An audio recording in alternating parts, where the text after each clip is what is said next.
ಪ್ರಿಯ ಸ್ನೇಹಿತರೆ, ಶಿವಗುರು ಟಿವಿಗೆ ನಿಮ್ಮೆಲ್ಲರಿಗೂ ಸ್ವಾಗತ. ಇನ್ನೂ ಸಬ್ಸ್ಕ್ರೈಬ್ ಮಾಡದವರು ದಯವಿಟ್ಟು ನಮ್ಮ ಚಾನೆಲ್ಗೆ ಸಬ್ಸ್ಕ್ರೈಬ್ ಮಾಡಿ. ಇಂದು ನಾವು ಲಕ್ಷ್ಮೀ ದೇವಿಯ ಬಗ್ಗೆ ನೋಡೋಣ. ಲಕ್ಷ್ಮೀ ದೇವಿ ಎಂದಾಕ್ಷಣ ನಮ್ಮ ಕಣ್ಮುಂದೆ ಮೊದಲು ಹಣ ಬರುತ್ತದೆ. ಆದರೆ ಲಕ್ಷ್ಮೀ ದೇವಿ ಜನಿಸಿದ್ದು ಹೇಗೆ? ಸಂಪತ್ತು ಸಮೃದ್ಧಿಯ ಒಡತಿಯಾದ ಲಕ್ಷ್ಮೀ ದೇವಿಯ ತಂದೆ ಮತ್ತು ತಾಯಿ ಯಾರೆಂಬುದು ನಿಮಗೆ ತಿಳಿದಿದೆಯೇ? ಹಿಂದೂ ಧಾರ್ಮಿಕ ಗ್ರಂಥಗಳ ಪ್ರಕಾರ ಲಕ್ಷ್ಮೀ ದೇವಿಯು ಭಗವಾನ್ ವಿಷ್ಣುವಿನ ಪತ್ನಿಯಾಗಿದ್ದಾಳೆ ಮತ್ತು ಸಂಪತ್ತಿನ ಒಡತಿಯಾಗಿದ್ದಾಳೆ. ಪ್ರತಿ ಮನೆಯಲ್ಲೂ ಲಕ್ಷ್ಮೀ ದೇವಿಯನ್ನು ವಿಶೇಷ ರೀತಿಯಲ್ಲಿ ಪೂಜಿಸಲಾಗುತ್ತದೆ. ಲಕ್ಷ್ಮೀ ದೇವಿಯ ಆರಾಧನೆಯಿಂದ ವ್ಯಕ್ತಿಯು ಎಂದಿಗೂ ಹಣದ ಸಮಸ್ಯೆಗಳನ್ನು ಎದುರಿಸುವುದಿಲ್ಲ, ಜೀವನದಲ್ಲಿ ಯಾವುದೇ ರೀತಿಯಾದ ಅಡೆತಡೆಗಳು ಇರುವುದಿಲ್ಲ ಎನ್ನುವ ನಂಬಿಕೆಯಿದೆ. ಸಂಪತ್ತಿನ ಒಡತಿಯಾದ ಲಕ್ಷ್ಮೀ ದೇವಿಯ ಪೋಷಕರು ಯಾರು? ಲಕ್ಷ್ಮೀ ದೇವಿಯು ರಾಕ್ಷಸರು ಮತ್ತು ದೇವತೆಗಳ ನಡುವೆ ನಡೆದ ಸಮುದ್ರ ಮಂಥನದ ಸಮಯದಲ್ಲಿ ಪ್ರಕಟಗೊಂಡವಳು. ನಂತರ ಭಗವಾನ್ ವಿಷ್ಣು ಆಕೆಯನ್ನು ತನ್ನ ಪತ್ನಿಯನ್ನಾಗಿ ಆಯ್ದುಕೊಳ್ಳುತ್ತಾನೆ. ವಿಷ್ಣು ಪುರಾಣದ ಪ್ರಕಾರ ಲಕ್ಷ್ಮೀ ದೇವಿಯ ತಂದೆಯ ಹೆಸರು ಭೃಗು ಮತ್ತು ತಾಯಿಯ ಹೆಸರು ಖ್ಯಾತಿ.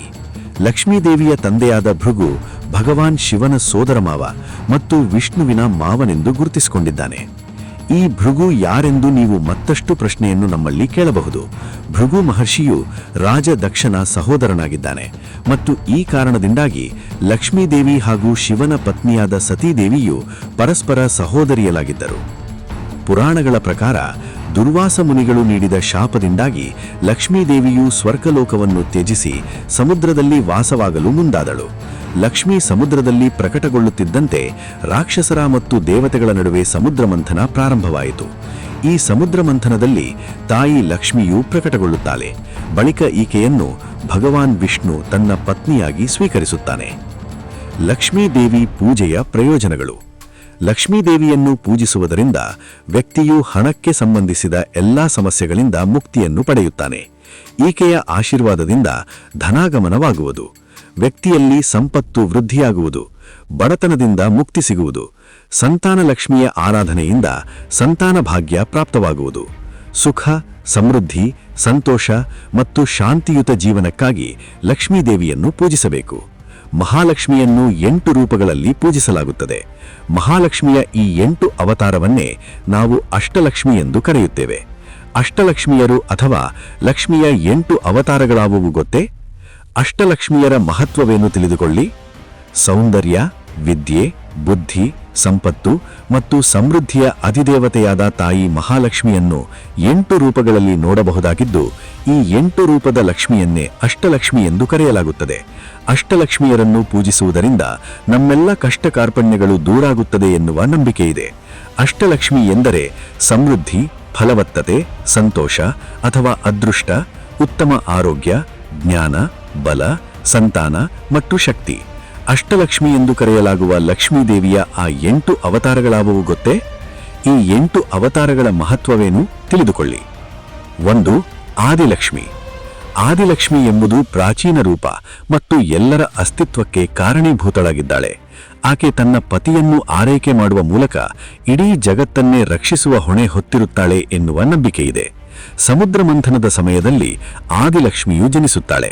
ಲಕ್ಷ್ಮಿಯು ತನ್ನ 4 ಕೈಗಳನ್ನು ಹೊಂದಿ ಕಮಲದ ಮೇಲೆ ಆಸೀನಳಾಗಿದ್ದಾಳೆ. ಆಕೆಯ 4 ಕೈಗಳಲ್ಲಿ 2 ಕೈಯಲ್ಲಿ ಅಭಯ ಮುದ್ರೆ ಮತ್ತು ಅಭಯ ಮುದ್ರೆಯನ್ನು ಹೊಂದಿದ್ದಾಳೆ.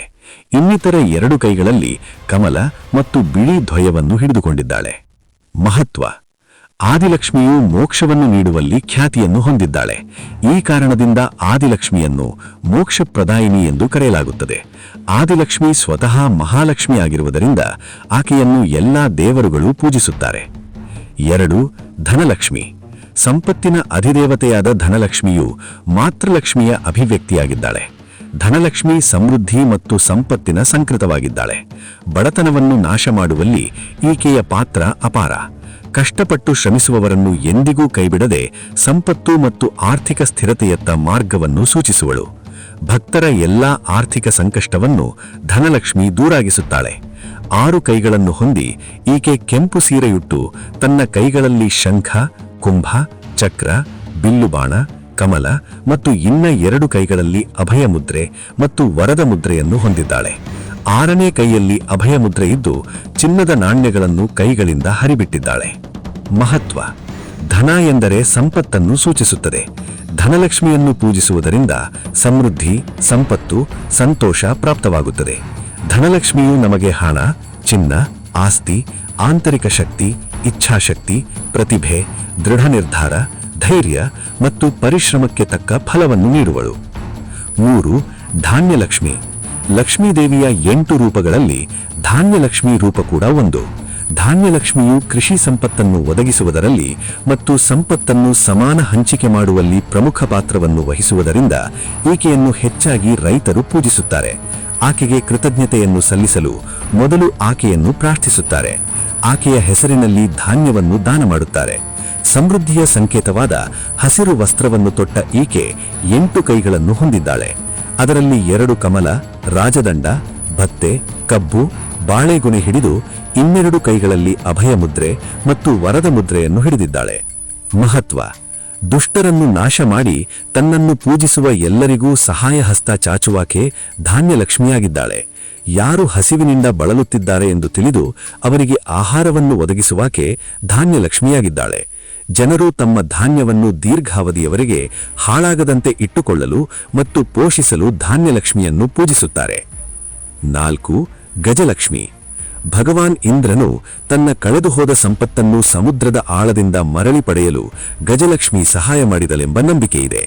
ಅಧಿಕಾರ ಮತ್ತು ರಾಜವೈಭವವನ್ನು ನೀಡುವ ಗಜಲಕ್ಷ್ಮಿಯು ತನ್ನ ಭಕ್ತರಿಗೆ ಸಂಪತ್ತನ್ನು, ಹಣವನ್ನು, ಸಮೃದ್ಧಿಯನ್ನು, ಶ್ರೀಮಂತಿಕೆಯನ್ನು ನೀಡುವಳು. ಸಮುದ್ರ ಮಂಥನದ ಸಮಯದಲ್ಲಿ ಈಕೆ ಆನೆಗಳೊಂದಿಗೆ ಹೊರಹೊಮ್ಮಿದಳು ಎನ್ನುವ ನಂಬಿಕೆಯಿದೆ. 4 ಕೈಗಳಿರುವ ಈಕೆ ಕೆಂಪು ಸೀರೆ ಉಟ್ಟು ಕಮಲದ ಮೇಲೆ ಕುಳಿತುಕೊಂಡಿದ್ದಾಳೆ. 2 ಕೈಗಳಲ್ಲಿ ಕಮಲ, 12 ಕೈಗಳಲ್ಲಿ ಅಭಯ ಮುದ್ರೆ ಮತ್ತು ವರದ ಮುದ್ರೆಯನ್ನು ಹೊಂದಿದ್ದಾಳೆ. ಅವಳ ಪಕ್ಕದಲ್ಲಿ 2 ಆನೆಗಳು ಆಕೆಗೆ ನೀರು ಪ್ರೋಕ್ಷಣೆ ಮಾಡುತ್ತಿರುತ್ತವೆ. ಮಹತ್ವ: ಗಜಲಕ್ಷ್ಮಿಯು ಶ್ರೀಮಂತಿಕೆಯನ್ನು ಸೂಚಿಸುತ್ತದೆ. ಗಜಲಕ್ಷ್ಮಿಯ ಅನುಗ್ರಹದಿಂದ ಶ್ರೇಯಸ್ಸು, ಸಂಪತ್ತು, ಶ್ರೀಮಂತಿಕೆ ದೊರೆಯುವುದು. ಆನೆಗಳು ಲಕ್ಷ್ಮೀದೇವಿಯೊಂದಿಗೆ ಬೆಳೆಗಳನ್ನು ಪೋಷಿಸುತ್ತದೆ ಮತ್ತು ಫಲವತ್ತತೆಯನ್ನು ನೀಡುತ್ತದೆ. 5. ಸಂತಾನಲಕ್ಷ್ಮಿ. ಸಂತಾನವನ್ನು ಕರುಣಿಸುವಾಕೆ ಇವಳು. ಆರೋಗ್ಯವಂತ ಹಾಗೂ ದೀರ್ಘಾಯುಷ್ಯುಳ್ಳ ಮಕ್ಕಳನ್ನು ಪಡೆಯಲು ಈಕೆಯನ್ನು ಪೂಜಿಸಲಾಗುತ್ತದೆ. 6 ಕೈಗಳನ್ನು ಹೊಂದಿ ಈಕೆ ಕೆಂಪು ಮತ್ತು ಹಳದಿ ಬಣ್ಣದ ಬಟ್ಟೆಯನ್ನು ಧರಿಸಿ ತನ್ನ 2 ಕೈಗಳಲ್ಲಿ ಕುಂಭಗಳನ್ನು, ಖಡ್ಗ, ಗುರದಂಡ ಮತ್ತು 12 ಕೈಗಳಲ್ಲಿ ಅಭಯ ಮುದ್ರೆ ಮತ್ತು ವರದ ಮುದ್ರೆಯನ್ನು ಹೊಂದಿದ್ದಾಳೆ. ವಿಶೇಷವಾಗಿ ಈಕೆಯ ಮಡಿಲಲ್ಲಿ ಮಗುವಿರುತ್ತದೆ. ಆ ಮಗು ಕಮಲವನ್ನು ಹಿಡಿದಿರುತ್ತದೆ. ಮಹತ್ವ: ಸಂತಾನಲಕ್ಷ್ಮಿಯನ್ನು ಪೂಜಿಸುವುದರಿಂದ ಸಂತಾನವಿಲ್ಲದವರು ಮಕ್ಕಳನ್ನು ಹೊಂದುತ್ತಾರೆ. ಸಂತಾನಲಕ್ಷ್ಮಿಯನ್ನು ಹೆಚ್ಚಾಗಿ ದಾಂಪತ್ಯಗಳು ಪೂಜಿಸುತ್ತಾರೆ. ಈಕೆಯನ್ನು ಪೂಜಿಸುವುದರಿಂದ ಆರೋಗ್ಯಯುತವಾದ ಹಾಗೂ ದೀರ್ಘಾಯುಷ್ಯುಳ್ಳ ಮಗುವನ್ನು ಪಡೆಯಬಹುದು. 6. ಧೈರ್ಯಲಕ್ಷ್ಮಿ. ಧೈರ್ಯಲಕ್ಷ್ಮಿಯನ್ನು ವೀರಲಕ್ಷ್ಮಿ ಎಂದು ಕೂಡ ಕರೆಯಲಾಗುತ್ತದೆ. ಜೀವನದ ಉನ್ನತ ಗುರಿಯನ್ನು ಸಾಧಿಸಲು ಈಕೆ ಸಹಕರಿಸುತ್ತಾಳೆ. ಧೈರ್ಯವನ್ನು ಪಡೆಯಲು ಈಕೆಯನ್ನು ಪೂಜಿಸಲಾಗುತ್ತದೆ. ಹೆಸರೇ ಸೂಚಿಸುವಂತೆ ಈಕೆ ಧೈರ್ಯವನ್ನು, ಶಕ್ತಿಯನ್ನು ನೀಡುವವಳು. 8 ಕರಗಳನ್ನು ಹೊಂದಿ ಈಕೆ ಕೆಂಪು ಬಣ್ಣದ ಸೀರೆಯುಟ್ಟಿರುತ್ತಾಳೆ. ಕೈಯಲ್ಲಿ ಚಕ್ರ, ಶಂಖ, ಬಾಣ, ಖಡ್ಗ, ಚಿನ್ನದ ಬಳ್ಳೆ, ಕೆಲವೊಮ್ಮೆ ಪುಸ್ತಕ ಮತ್ತು 12 ಕೈಗಳಲ್ಲಿ ಅಭಯ ಮುದ್ರೆ ಮತ್ತು ವರದ ಮುದ್ರೆಯನ್ನು ಹೊಂದಿದ್ದಾಳೆ. ಮಹತ್ವ: ವೀರಲಕ್ಷ್ಮಿಯನ್ನು ಪೂಜಿಸುವುದರಿಂದ ಹೊಸ ಗುರಿಯನ್ನು ಸಾಧಿಸಬಹುದು. ಜೀವನದಲ್ಲಿ ಧೈರ್ಯವನ್ನು ಪಡೆಯಲು ಧೈರ್ಯಲಕ್ಷ್ಮಿಯನ್ನು ಪೂಜಿಸಲಾಗುತ್ತದೆ. ನಮ್ಮ ಕಾರ್ಯಕ್ಷಮತೆಯ ಬಗ್ಗೆ ಮನಸ್ಸಿನಲ್ಲಿರುವ ಅಸ್ಪಷ್ಟತೆಯನ್ನು ತೆಗೆದುಹಾಕುತ್ತಾಳೆ. ಅನಿಶ್ಚಿತತೆ, ನಂಬಿಕೆಯ ಕೊರತೆ ಮತ್ತು ಅನುಮಾನವನ್ನು ಈಕೆ ದೂರಾಗಿಸುತ್ತಾಳೆ. ವಿನಿಶ್ಚಯ ಲಕ್ಷ್ಮಿ ಎಂಬುದು ಪ್ರಬುದ್ಧತೆಯ ಸ್ವರೂಪವಾಗಿದೆ ಮತ್ತು ಜೀವನವನ್ನು ಸ್ಪಷ್ಟವಾಗಿ ಮತ್ತು ಸಕಾರಾತ್ಮಕ ದೃಷ್ಟಿಕೋನದಿಂದ ಅರ್ಥೈಸಿಕೊಳ್ಳಲು ಸಹಕಾರಿಯಾಗಿದೆ. ವಿಜಯಲಕ್ಷ್ಮೀ ದೇವಿಯು ತನ್ನ ಭಕ್ತರಿಗೆ ಜೀವನದ ಎಲ್ಲಾ ಪ್ರಯತ್ನಗಳಲ್ಲಿ ಯಶಸ್ಸನ್ನು ಆಶೀರ್ವದಿಸುತ್ತಾಳೆ. ಅವರು ಕೈಗೊಳ್ಳುವ ಯಾವುದೇ ಕಾರ್ಯಗಳಲ್ಲಿ ವಿಜಯವನ್ನು ತರುತ್ತಾಳೆ ಮತ್ತು ಶಾಂತಿ ಮತ್ತು ಸಮೃದ್ಧಿಯಿಂದ ತುಂಬಿದ ಜೀವನವನ್ನು ನಡೆಸಲು ಮಾರ್ಗದರ್ಶನ ನೀಡುತ್ತಾಳೆ. 8. ವಿದ್ಯಾಲಕ್ಷ್ಮಿ. ವಿದ್ಯೆಯ ಅಧಿದೇವತೆ ಇವಳು. ಕಮಲದಲ್ಲಿ ಆಸೀನಳಾದ ವಿದ್ಯಾಲಕ್ಷ್ಮಿ ಅಥವಾ ಸರಸ್ವತಿ ದೇವಿ ಬಿಳಿ ಬಣ್ಣದ ಸೀರೆಯುಟ್ಟು 2 ಕೈಗಳಲ್ಲಿ ಕಮಲ ಹಾಗೂ 12 ಕೈಗಳಲ್ಲಿ ಅಭಯ ಮುದ್ರೆ ಮತ್ತು ವರದ ಮುದ್ರೆಯನ್ನು ಹಿಡಿದಿದ್ದಾಳೆ. ಜ್ಞಾನದ ದೇವತೆಯಾದ ವಿದ್ಯಾಲಕ್ಷ್ಮಿಯನ್ನು ಐಶ್ವರ್ಯ ದೇವತೆ ಎಂದು ಕರೆಯಲಾಗುತ್ತದೆ. ಮಹತ್ವ: ವಿದ್ಯಾಲಕ್ಷ್ಮಿಯನ್ನು ಪೂಜಿಸುವುದರಿಂದ ಒಬ್ಬನು ತನ್ನ ದುಃಖಗಳನ್ನು ಮತ್ತು ತೊಂದರೆಗಳನ್ನು ನಿವಾರಿಸಿಕೊಳ್ಳುವನು. ಪರೀಕ್ಷೆಯಲ್ಲಿ ಉತ್ತಮ ಅಂಕವನ್ನು ಪಡೆಯಲು, ಪರೀಕ್ಷೆಯಲ್ಲಿ ಯಶಸ್ಸನ್ನು ಸಾಧಿಸಲು ವಿದ್ಯಾರ್ಥಿಗಳು ಲಕ್ಷ್ಮೀದೇವಿಯ ಈ ಅವತಾರವನ್ನು ಬುಧವಾರದ ದಿನ ಪೂಜಿಸಬೇಕು.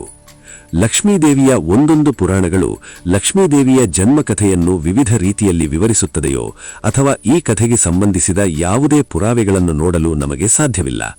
ಪ್ರಿಯ ಸ್ನೇಹಿತರೆ, ಎಲ್ಲರಿಗೂ ಶುಭವಾಗಲಿ. ದಯವಿಟ್ಟು ನಮ್ಮ ಚಾನೆಲ್ ಅನ್ನು ಸಬ್ಸ್ಕ್ರೈಬ್ ಮಾಡಿ ನಮಗೆ ಬೆಂಬಲವನ್ನು ನೀಡಿ. ನಮಸ್ಕಾರ.